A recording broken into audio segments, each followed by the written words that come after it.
Nous allons assister avec bonheur à une masterclass sur les champagnes Charles Collin en présence de deux professionnels du monde de la sommellerie. Lionel Compan, chef sommelier de l'hôtel juste à côté qui s'appelle le Negresco, une très belle maison ici sur la promenade des Anglais. Et je crois que Lionel est vice-président de l'association des sommeliers du secteur, à savoir Provence et Côte d'Azur. Et puis nous avons également Fabrice Sommier, meilleur ouvrier de France, chef sommelier du groupe triplement étoilé également Georges Blanc. Mais l'esprit aussi, c'est de pouvoir partager. La dégustation, c'est souvent de partager ensemble. Donc ce qui m'intéresse, c'est d'avoir un petit peu vos avis par rapport à ce champagne. On a souvent tendance à cantonner les vins de champagne sur des moments d'apéritif et de fête. On s'aperçoit aussi que ces champagnes ont la capacité de pouvoir émerveiller une gastronomie et de faire déguster sur des plats, même des plats simples. On va prendre la cuisine niçoise, c'est ça. Alors, mesdames, messieurs, bonjour.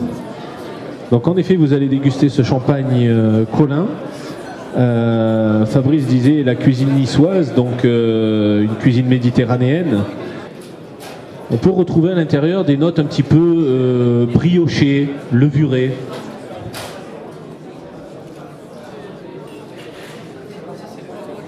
Le côté brioche fraîche qui est très, très présent dans ce champagne, dans ce vin. Donc nous sommes sur un assemblage de deux cépages en particulier qui sont le pinot noir et le chardonnay, avec 70% de pinot noir et 30% de chardonnay.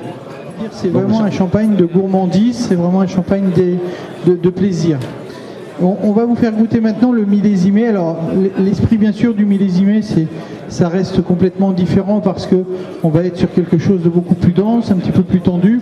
On est bien sûr sur donc l'esprit d'un seul millésime.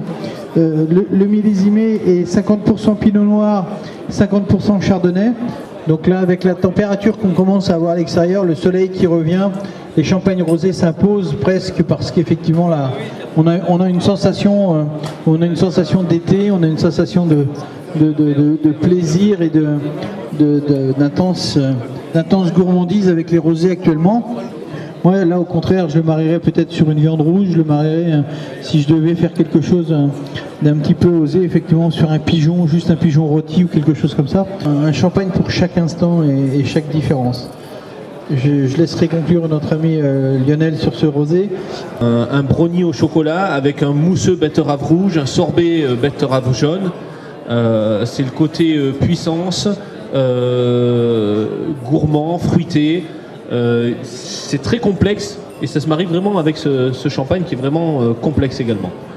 Le but, c'est simplement de pouvoir déjà faire partager notre amour du vin et notre passion, nous, sommeliers, et tous les consommateurs, tous les amoureux de la filière. Les sommeliers ne sont pas les seuls à être capables de transmettre. Il y a aussi les professeurs de restaurants, il y a aussi les gens qui sont passionnés, qui reçoivent des amis chez eux, qui ont trouvé une belle bouteille dans un salon, dans quelque chose, et qui partagent autour d'une table et d'un plat quelque chose d'assez magique.